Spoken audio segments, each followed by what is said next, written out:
Hi students, welcome back to Chakravarthi ఈ class లో Telugu channel. ఈ క్లాస్ లో మనం ఒకటి సీటింగ్ అరేంజ్మెంట్ క్వశ్చన్ చేద్దాం.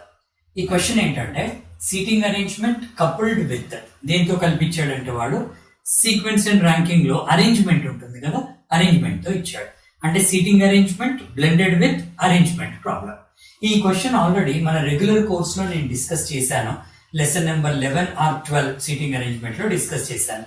ఇప్పుడు మళ్ళీ మనకి ఎవరైతే స్టూడెంట్స్ యూట్యూబ్ లో ఫాలో అవుతున్నారో వాళ్ళ కోసం నేను మళ్ళీ చెప్తాను. ఎందుకంటే ఈ క్వశ్చన్ మీకు ఎంత ఇంపార్టెంట్ అంటే అన్ని ఎగ్జామ్స్ లో మీరు SBI తీసుకోండి, IBPS తీసుకోండి, లేదంటే RBI గ్రేడ్ బి, నాబార్డ్ కానీ, FCI కానీ, సెబీ కానీ, పోస్టల్ బ్యాంక్ కానీ, ఇలాంటి ఎగ్జామ్స్ లో క్లరికల్ లెవెల్లో అయితే మెయిన్స్ లో వస్తాయి ఇవి, అండ్ ఆఫీసర్ లెవెల్లో అయితే మీకు 100% ప్రిలిమ్స్ లో వస్తాయి.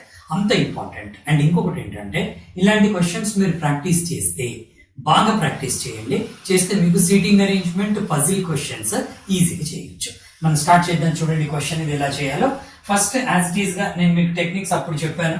ఫస్ట్ మీరు క్వశ్చన్ ని చదివేటప్పుడు ఫస్ట్ 2-3 లైన్స్ లోనే మీకు డిసైడ్ అయిపోవాలి ఈ క్వశ్చన్ ని ఎన్ని కాలమ్స్ లో సాల్వ్ చేయాలి, లేకపోతే ఎన్ని డిఫరెంట్ అరేంజ్మెంట్స్ తీసుకోవాలనేది 1-2 లైన్స్ లోనే మన మైండ్ కి వచ్చేసేయాలి. ఇప్పుడు చూడండి ఏమి ఇచ్చాడు ఇక్కడ, దేర్ ఆర్ 8 పర్సన్స్ అన్నాడు. A నుంచి H వరకు ఇచ్చాడు విత్ డిఫరెంట్ హైట్స్. ఒక పారామీటర్ వచ్చేసింది కదా, అంటే మనం వీళ్ళని హైట్ వైజ్ అరేంజ్ చేయాల్సి రావచ్చు.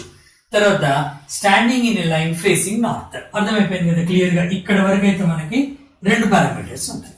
అంటే ఏంటి, ఒకటేమో హైట్ వైజ్ డిసెండింగ్ కానీ అసెండింగ్ కానీ, ఎక్కువ హైట్ నుంచి తక్కువ కానీ, తక్కువ హైట్ నుంచి ఎక్కువ కానీ ఒక అరేంజ్మెంట్ చేయాలి. ఇంకోటి వచ్చేసి అందరు ఒక లైన్ లో ఉన్నారు, ఫేసింగ్ నార్త్ అన్నాడు. చాలా ఈజీ క్వశ్చన్. ఫేసింగ్ నార్త్ అంటే ఏంటి, మనకి ఇలా అన్నమాట నార్త్. అప్పుడు మనకు మన రైట్ అవుతుంది, మన లెఫ్ట్ అవుతుంది. అప్పుడు మనం ఈజీగా చేయొచ్చు. ఓకేనా, ఇది. అందుకని వెంటనే మీరు ఏం చేయండి అంటే ఫస్ట్ అరేంజ్మెంట్ హైట్ వైజ్ మొత్తం 8 మెంబర్స్ ఉన్నారు కదా, ఇలా తీసుకోండి. 1 2 3 4 5 6 7 8 పేపర్ మీద కంపల్సరీ రాసుకోవాలి. దాని తర్వాత నెక్స్ట్ వాళ్ళది ఇది ఒక కేటగిరీ, మనం ఇది ఒకటి చేద్దాం. ఈ అరేంజ్మెంట్ ఒక టార్గెట్ మనకి. ఇంకోటి నార్త్ కి ఫేస్ చేసుకుంటే 8 అన్నారు. సో ఇక్కడ 8 డాట్స్ తీసుకోండి. 1 2 3 4 5 6 7 8 సరే, ఈ 8 ఇక్కడ తీసుకోండి. ఒక్క అరేంజ్మెంట్ తోనే క్వశ్చన్ సాల్వ్ అయితే ఒక దాంతోనే చేసుకోండి. సెకండ్ అరేంజ్మెంట్ ఇక్కడ అవసరం ఉంది అనుకోండి, అప్పుడు సెకండ్ అరేంజ్మెంట్ కూడా స్టార్ట్ చేసుకొని రెండిట్లో ఏదో ఒకటి ఎలిమినేట్ చేసుకోవడానికి ట్రై చేయాలి. నెక్స్ట్ ఏమి ఇచ్చాడు చూడండి. దాని తర్వాత the persons who stand left of A are taller than him and the persons who stand right of A are shorter than him. అయితే ఇది మైండ్ లో పెట్టుకోండి. ఏకి లెఫ్ట్ సైడ్ నిల్చున్న వాళ్ళందరూ ఏ కన్నా టాలర్ ఉండాలి, ఏకి రైట్ సైడ్ నిల్చున్న వాళ్ళందరూ ఏ కన్నా షార్టర్ ఉండాలి. అయితే మైండ్ లో పెట్టుకోండి, లేకపోతే పక్కన మీకు అర్థమయ్యేటట్టుగా రాసుకోండి. ఎలా, ఇప్పుడు ఏ ఉంది అనుకోండి, ఏకి లెఫ్ట్ సైడ్ లో ఉండే వాళ్ళు అందరు నార్త్ చూస్తున్నారు కాబట్టి ఇది లెఫ్ట్. ఏమని ఇచ్చాడు, పర్సన్స్ వాజ్ లెఫ్ట్ అంతా టాలర్ ఉండాలి, వీళ్ళు ఏ కన్నా ఎక్కువ టాలర్ ఉండాలి. ఇట్ సైడ్ ఉన్న వాళ్ళందరూ ఏ కన్నా షార్టర్ ఉండాలి. Either in the mind or on the paper పక్కన రాసి పెట్టుకోండి. అంత నెక్స్ట్ టైం ఇచ్చాడు చూడండి, C is the tallest person. Direct ఇచ్చాడు, C is the tallest person and he stands at one of the extreme ends of the line. మళ్ళీ second పాసిబిలిటీకి వెళ్లాల్సిన అవసరం రావచ్చు. ఒకటైతే క్లియర్ ఏంటంటే సీజ్ ద టాలెస్ట్. నేను పైనుంచి కిందికి అరేంజ్ చేస్తున్నాను చూడండి. అందరికన్నా టాల్ ఉన్నవాడు ఇక్కడ, అందరికన్నా షార్ట్ ఉన్నవాడు ఇక్కడ, ఈ రేంజ్ లో రావాలి. నేను సికి ఈ ప్లేస్ అయితే కన్ఫర్మ్. కానీ one of the extreme ends అన్నాడు, అంటే సి ఇక్కడైనా ఉండొచ్చు, లేదంటే ఇక్కడైనా ఉండొచ్చు. కన్ఫ్యూజ్ కాకుండా ఏం చేయండి అంటే మళ్ళీ 8 డాట్స్ తీసుకోండి. 1 2 3 4 5 6 7 8 సి ఇక్కడ కూడా ఉండొచ్చు. జస్ట్ అట్లా రాసుకోండి. ఓకే, ఆ తర్వాత నెక్స్ట్ ఏమి ఇచ్చాడు చూడండి. దాని తర్వాత 3 people are standing between the shortest person and C. Clear కదా, డైరెక్ట్ ఇన్ఫర్మేషన్. సి కి అందరికన్నా షార్టెస్ట్ పర్సన్ కి మధ్యలో ఈ సీటింగ్ అరేంజ్మెంట్ లో 3 పర్సన్స్ ఉండాలి. అంటే ఈ అరేంజ్మెంట్ ప్రకారం చూసుకుంటే 1 2 3 ఈ అయిపోయాక ఇక్కడ వచ్చే పర్సన్ షార్టెస్ట్ పర్సన్ ఉండాలి. సింపుల్. అట్లాగే ఈ అరేంజ్మెంట్ లో కూడా చూడండి, 1 2 3 తర్వాత ఇక్కడ వచ్చే పర్సన్ షార్టెస్ట్ పర్సన్ ఉండాలి. సింపుల్. ఇప్పుడు మనకి ప్యారలల్ గా 2 అరేంజ్మెంట్స్ వస్తున్నాయి. దాని తర్వాత ఒకటి హైట్ వైజ్ ఇంకో అరేంజ్మెంట్ వస్తుంది. దాని తర్వాత నెక్స్ట్ ఏమి ఇచ్చాడు చూడండి, A stands immediately to the left of the shortest person. Direct ఇచ్చాడు, A stands immediately to the left of the shortest person. అంటే ఈ అరేంజ్మెంట్ ప్రకారంగా ఏ ఇక్కడ ఉండాలి, అట్లాగే ఈ అరేంజ్మెంట్ ప్రకారంగా ఏ ఇక్కడ ఉండాలి.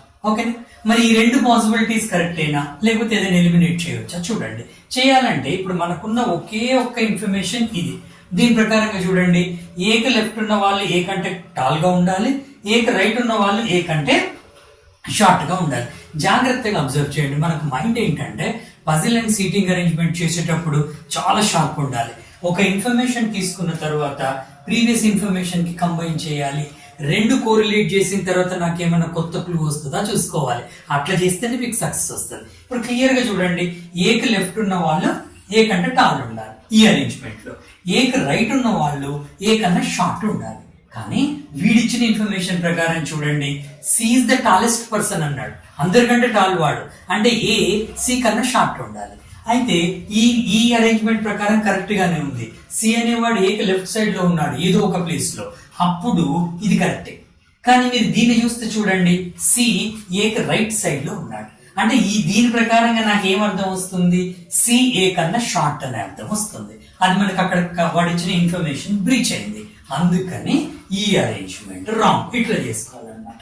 ఫస్ట్ రెండు అరేంజ్మెంట్స్ తోనే మొదలు పెడతాం, కానీ ఏక రైట్ అండ్ పెట్టాలి, ఏ కన్నా షార్ట్ ఉండాలి కదా వాడిచ్చిన ఇన్ఫర్మేషన్ ప్రకారంగా. కానీ ఇక్కడ ఏక్ సి రైట్ ఉంది కాబట్టి ఈ అరేంజ్మెంట్ రాంగ్, వదిలేసేయండి. ఇక సేఫ్ గా దీంతో వెళ్ళండి. ఆ తర్వాత నెక్స్ట్ ఏం ఇచ్చింది చూడండి, ఇక్కడ A stands immediately to the left of the shortest person, దానివల్ల ఇది ఎలిమినేట్ అయిపోయింది. Next 2 people are standing between A and F అన్నాడు.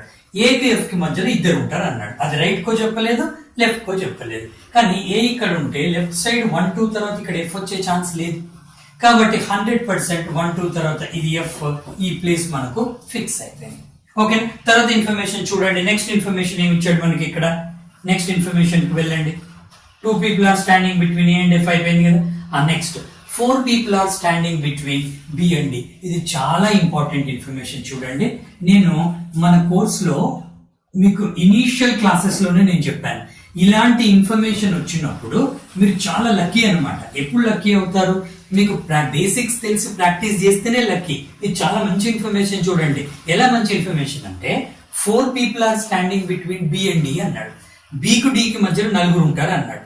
ఎవరు లెఫ్ట్ ఎవరు రైట్, ఎవరికి లెఫ్ట్ ఎవరికి రైట్ ఏమి ఇవ్వలేదు. సింపుల్ గా బికి డికి మధ్యలో మాత్రం నలుగురు ఉండాలి. అప్పుడు మీరు దీన్ని మ్యూచువల్ కాన్సెప్ట్ అంటాం.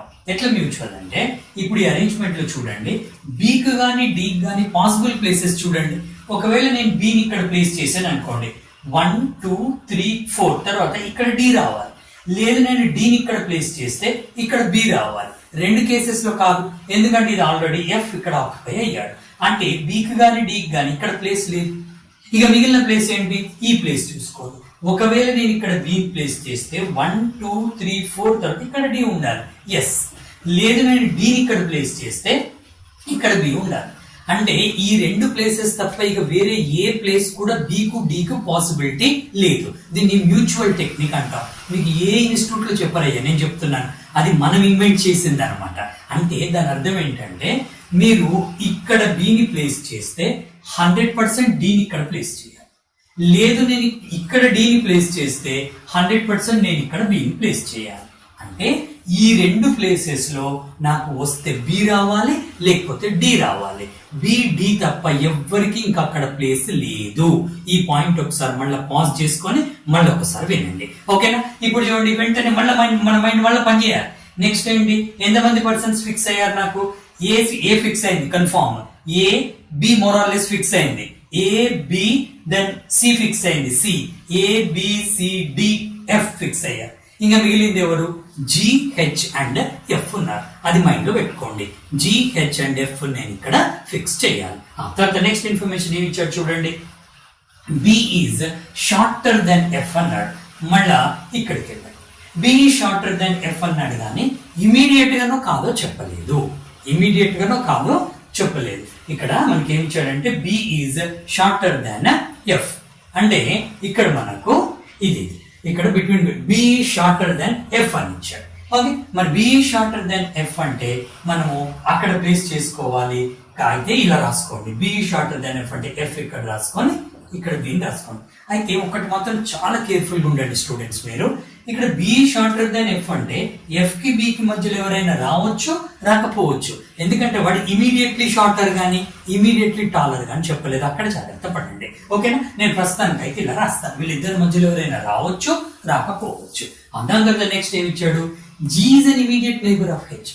చాలా మంది స్టూడెంట్స్ ఏం చేస్తారంటే ఈ ఇన్ఫర్మేషన్ చదవగానే జీ ఈజ్ ఇక్కడ ఇది G is an immediate neighbour of H అని ఇచ్చాడు.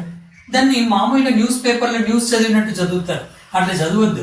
G is immediate neighbour of H అంటే జీహెచ్ ఇద్దరు పక్క పక్కన రావాలి, ఎవరెవరికి రైటా లెఫ్టా పక్కన తీసుకోండి, జీహెచ్ ఇద్దరు ఇమీడియట్ గా పక్క పక్కన రావాలి. మరి అట్లా రావాలంటే నాకున్న అరేంజ్మెంట్ లో ఏ ప్లేస్ పాసిబిలిటీ ఉంది. ఇప్పుడు మీరు చూసుకుంటే ఇది బిఆర్డి, ఈ టెక్నిక్ తెలిస్తేనే మీకు ఇది వస్తుంది. చూడండి, ఇక్కడ బిఆర్డి కన్ఫర్మ్ అయింది, ఇక్కడ బిఆర్డి కన్ఫర్మ్ అయింది. మరి నాకు ఇక్కడ జీ అండ్ హెచ్ ఇద్దరు పక్క పక్కన రావాలంటే ఇప్పుడు నాకు ఈ రెండు అయితే పాసిబుల్ కాదు కదా, అప్పుడు నాకు ఈ రెండు పాసిబుల్ కాదు కదా, ఎఫ్ ఉంది అంటే జీ అండ్ హెచ్ నాకు ఓన్లీ ఈ రెండు ప్లేసెస్ లోనే పాసిబిలిటీ ఉంది. ఇది టెక్నిక్ అయ్యా, అక్కడ మనం బ్రెయిన్ యూజ్ చేయాలి. అంటే జీ అండ్ హెచ్ నేను ఇక్కడ ప్లేస్ చేయాలి. అయితే ఎవరు ఎటు ఉండాలి, ఎవరికి రైట్ లెఫ్ట్ అనేది ఇవ్వలేదు, ఏమైనా ముందుకు ఇచ్చాడో చూడండి. ఇక్కడ G is not the shortest person అన్నారు, సరిపోయింది కదా, స్టోరీ మొత్తం వాడే ఇచ్చాడు. G is not the shortest అంటే జీహెచ్ నాకు ఇక్కడ ఉండాలి, కానీ జీ షార్టెస్ట్ కాదు అంటే కంపల్సరీగా జీ ఇక్కడ ఉండాలి, హెచ్ ఇక్కడ ఉండాలి. అంత సింపుల్.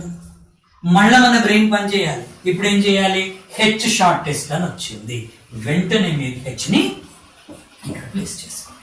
హెచ్ షార్టెస్ట్ అని వచ్చింది. మళ్ళీ ఇంకా ముందుకు పోవద్దు, ఇదంతా స్క్వీజ్ అవుట్ చేయండి. ఇప్పుడు నాకు ఏం ప్లేసులు కన్ఫర్మ్ అయిపోయాయి, ఆల్మోస్ట్ ఇక్కడ బిడి అయిపోయింది, ఇక్కడ బిడి అయిపోయింది, తర్వాత AHG1 అయిపోయాయి. అంటే నాకు మిగిలిన ఒకే ఒక్క పర్సన్ ఎవరు, ఈ నేను ఇక్కడ ప్లేస్ చేసుకుంటాను. ఎంత సింపుల్ గా అయిపోయింది చూడండి.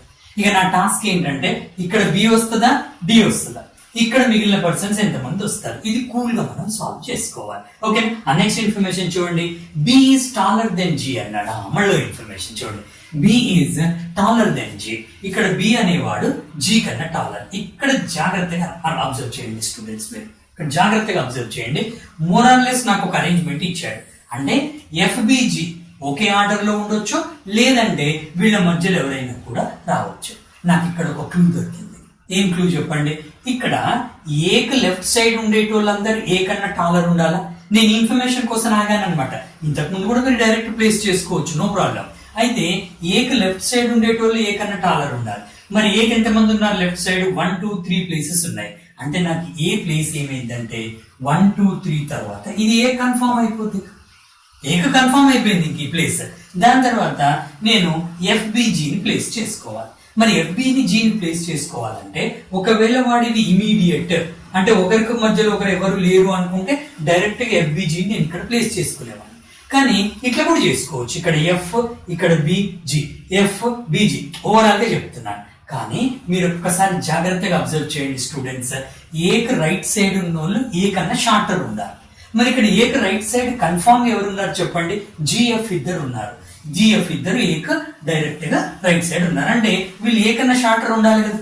మరి జిఎఫ్ ఇద్దరు మనకు షార్టర్ ఉంటే కంపల్సరీ బి కూడా అక్కడే ఉండాలి. అందుకని నేను ఎఫ్బిజి ఇక్కడ ప్లేస్ చేసుకుంటాను.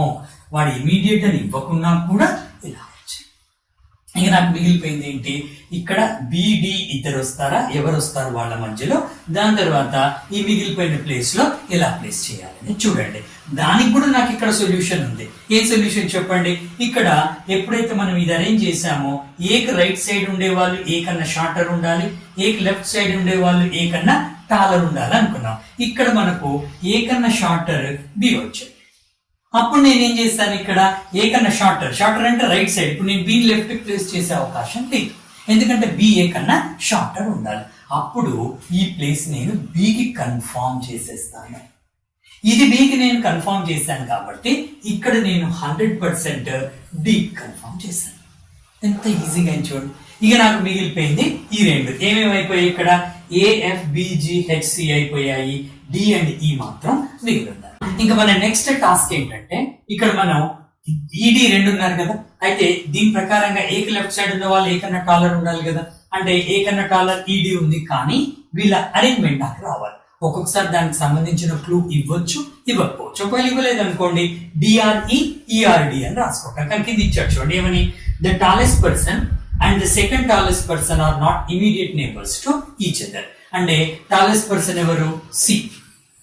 ఈ సి కి ఈ సెకండ్ టాలెస్ట్ పర్సన్ ఇక్కడ వచ్చేవాళ్ళు ఈ అరేంజ్మెంట్ లో ఇమీడియట్ నేబర్స్ గా ఉండాలా ఉండొద్దా?